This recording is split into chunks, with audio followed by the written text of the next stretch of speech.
महर्षि बाथौ रत्न स्वामी नवीन ब्रह्मनि टिटरनि 116थि बोसोरारि जोनोम सान फालिदों। बाथौ धोरोम मिरु आफादनि पानजानियाव जोनोम सानखौ फालिनाय जायो। दिनै क'क्राझार सहरनि सा फारसे थानाय तिनालिनि गुरुदामाव महर्षि बाथौ रत्न स्वामी नवीन ब्रह्मनि टिटरनि 116 बोसोरारि जोनोम सान गाजा गोमजायै फालिदों। मिरु कमिटिनि आफादगिरि महेश्वर ब्रह्म आरो धोरोमगुरुनि आफादगिरिया खौरांनि गेजेरजों माखासे बाथ्राफोरखौ फोरमायथिदों। महर्षि बाथौ रत्न स्वामी नवीन ब्रह्मनि टिट्ट बिथाङा माने बे धोरोमखौ फोसावलांदोंमोन। बाथौ शिब धोरोमखौ बिथाङा 116 बोसोरनि सिगां दिनैनि बे दिनावनो जोनोम जादोंमोन। बिथाङा सानसे समावहाय बुद्धदेबा जेरैहाय गावनि संसार न'खौ टेक खालामनानै थप फैसा खालामनानै बौद्ध धोरोमखौ दिहुनलांदोंमोन।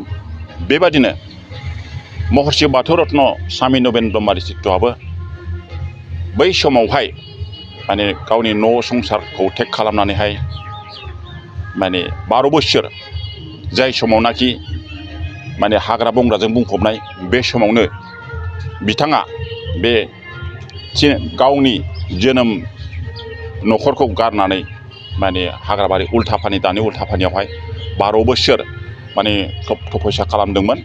बे तपस्या खालामनायनि बौद्ध देबा जेरैहाय बौद्ध गियानखौ मोन्दोंमोन। थिग बेबादिनो जोंनि बर' माहारिनि गेजेरावबो बे महर्षि बाथौ रत्न स्वामी नवीन ब्रह्मनि टिट्टआ बे बाथौ शिब धोरोमखौ फोसावलांदोंमोन आरोखि। दा जोङो बिनिनो शिष्य। दा बिथांनि मावनाय हाबाफारिखौ गोसोखांनानै दिनैनि बे 116 बोसोर 116 इयार्स जाबाय बिदि जोनोम साना बे जोनोम सानखौ जों फालिदों। बिथाङा सासे महान बेक्तिमोन, धार्मिक बेक्तिमोन। बिथाङा गोबां जोंनि गेजेरावहाय आध्यात्मिक लाइनखौ फोसावलांदों। बे बिथांनि आध्यात्मिक गियानजों जोंखौ फोसावलांनायनि गेजेरजोंनो जोंखौ दिनै जोङो बे धोरोमखौ फालिगासिनो दङ। बे धोरोमखौ फालिनायावहाय जोङो जाहाथे जोंनाव बै सासे बेक्ति दंमोन जे थप फैसानि गेजेरजों जे धोरोमनि गियानखौ इसोरनि गियानखौ मोनो बेखौ जोंनो फोरोंलांदों। दा बिथांनि जे नाजानायनि गेजेरजों बिथांनि नारा नाथा थप फैसानि गेजेरजों बे गियानखौ मोननायावहाय जोङो सुखि। आरो बिदिनो बिथाङा धोरोमनि गियानखौ मोननानै दिनै बे आसामावल' थायाखै, आसाम, सोनाब बेंगल, नेपाल हादरसिम बिथाङा दावबायनानै जोंनि बे बाथौ धोरोमखौहाय फोसावलांदों। बाथौ शिब धोरोम बेखौ फोसावलांदों। दा बिथांनि मुंखौ गोदो नवीनल' होननानै बुङोमोन। दा बेखौ जेब्ला थैखांनानै बिथांनि जे गुनागुन बे गुनागुनखौहाय जोङो जेलानाखि थैदों बे समावहाय गुबुन गुबुन हारिनि मानसिफ्राबो फैदों।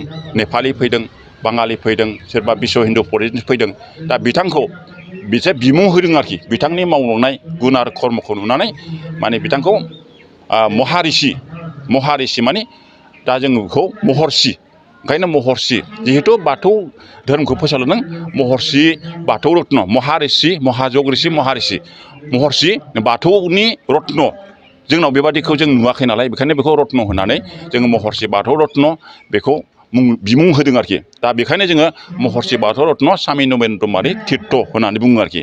दा बिथांनिनो दिनैहाय 116 जोनोम सान बेखौ जों फालिदों। आङो गिबियाव बड'लेण्ड निउसनिफ्राय आंनि अननाय सिबिनायखौ बावहरग्रोबाय। दिनै जों बाथौ शिब धोरोम हान्जायाव जोङो बे धोरोमखौ दिक्षानि लाइनजों जोङो फालिबोदों। जोंनो गुरुआ दिक्षानि लाइनजों जोंखौ इसोरनाव मोनहैनो थाखाय माखासे गियान बोसोनखौ होबोदों। दा दिनै स्वामी नवीन ब्रह्मनि टिट्ट महर्षि बाथौ रत्न बाबाया थांनाय 1960 मायथाइयाव जोनोम जादों थारंगुरि गामियाव। दा बिथाङा जोनोम जानायनिफ्राय उन्दै समनिफ्राय गावनि जिउखौ माखासे समजों लोगोसे दिनै धोरोमजोंनो दैदेननानै दिनै जातिखौ समाजखौ रैखा खालामनो थाखाय बर'नि गुबुंले धोरोमखौ दिक्षानि लाइनजों आसाम बेंगल नेपाल दाब दाब जायगायाव थानाय बर'फोरखौ खौसे लाबोनो थाखाय दिक्षानि लाइनजों दिनै खौसे लाबोनो थाखाय बिथाङा नारा नाथा नाजादों आरो ध्यान तपस्या खालामनायनि गेजेरजों बिथाङा दिनै 12 बोसोर तपस्या खालामनानै मोनसे सक्ति मोन्दों इसोरनिफ्राय।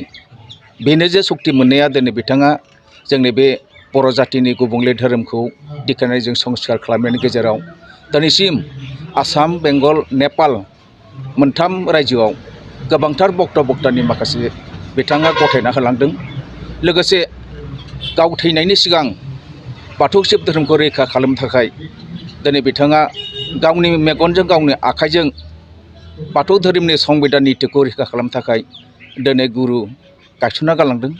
दिनै बिथांनि गायसनजानाय गुरुआ जों गासै 10 जन दङ। बे 10 जना दिनै आसाम बेंगल नेपाल दाब दाब जायगायाव दिनै धर्मनि माखासे कर्मफोरखौ जोङो दिक्षानि लाइनजों दिनैसिम जोङो मावबोगासिनो दङ आरो जोङो धोरोमखौ मोजाङै दैदेनबोगासिनो दङ।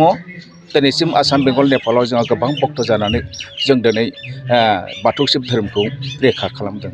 दा दिनै बेनो जे जोंहा दिनै बाबानि 116 बोसोर जोनोम सानखौ जोंनि बे थिनालि बालाजान बाबानि धामाव जोङो गासिबो आसाम बेंगल नेपालनि भक्तानि गासिबो खौसे जानानै जों रैखा खालामदों। जाहाथे बिनि जोनोम सानखौ फालिदों, जाहाथे बिनिनो माखासे मावलांनाय आखुथायफ्रा हारिनि गेजेराव अनसायजाथों आरो समाजजों बयजोंबो मोजां मोनजाथों। जोंनि धोरोम बाथौ धोरोमा बर'नि धोरोमा सारा बुहुमाव गोसारथों आरो दिनै आर्य श्रेणी सेराव जोंबो गसंजाबनानै जोंबो बर'फोरनि धोरोमखौ गोख्रों फोरमायथिनो हालांथों होननानै आङो दिनै आसा थिनाय जाबाय। एसेनोसै जोंनि बे माबा जोनोम सानाव फैनाया जोंनि बांसिनानो क'क्राझार जिल्लानिफ्राय गोबां साखा दङ। दिनै वेस्ट बेंगलनिफ्राय दिनै 2-3 साखा दङ, जेरै दाहला जरा दङ, थुरथुरि दङ, चन्द्रपारा दङ, बेंगलनिफ्राय फैनो हादों। आरो जोंनि बे क'क्राझार जिल्लानिफ्राय जोंहा गोबां साखा दं, जेरेखम सिकनाझार नगर बनदेब उल्टाबा सिबद जगाश्रम दङ, महेन्द्रपुर जगाश्रम दं, बासबारि जगाश्रम दङ, थारंगुरि जगाश्रम दङ, नन्दिपुर जगाश्रम, जगेन्द्रपुर सानजारिं जगाश्रम, खाथ्रिबारि जगाश्रम, जानालि सोमोनांथाव जगाश्रम आरो नायगाव जगाश्रम दाब दाब गामिनिफ्राय जोङो जिसाबसे दिनै फैनो हादों। जोङो अब्लाबो जोङो 116 बोसोर जोनोम सानखौ जोङो फालिदों आरो दिनै क'क्राझार सहरनि साखाथि थिथागुरियाव थानाय मानास पाब्लिक स्कुला 2023-24 सोलोंथाइ बोसोरनि गोदान मुं थिसननाया सोलिगासिनो। थिथागुरियाव थानाय इंराजि बिजोंनि मानास पाब्लिक स्कुलाव दासान्दि नार्सारिनिफ्राय 7 थाखोसिम गोदानै मुं थिसननाया सोलिगासिनो। बे फरायसालियाव गुन गोनां सोलोंथाइ होनायजों लोगोसे फरायसाफोरनि थाखाय दं मोजां खाबुफोर। थाखो फोरोंथायनि अनगायैबो yoga classes, basic computer education, English speaking skills, maths and science प्रोजेक्टिं, हाईलि एक्सपिरियेन्स फेकाल्टी आरो स्मार्ट क्लासेसनि खाबुफोर दं। बेजों लोगोसेनो बे फरायसालियाव हौवासा आरो हिन्जावसानि थाखाय आलादा हस्टेलबो दं। गोसो गोनां बिजाथिफ्रा थिथागुरिनि मानास पाब्लिक स्कुलाव मुं थिसन्नोब्ला नैबे मबाइल नाम्बार 6000853288 एबा 8638167582 आव कल खालामनानै स्लट लानो हागोन।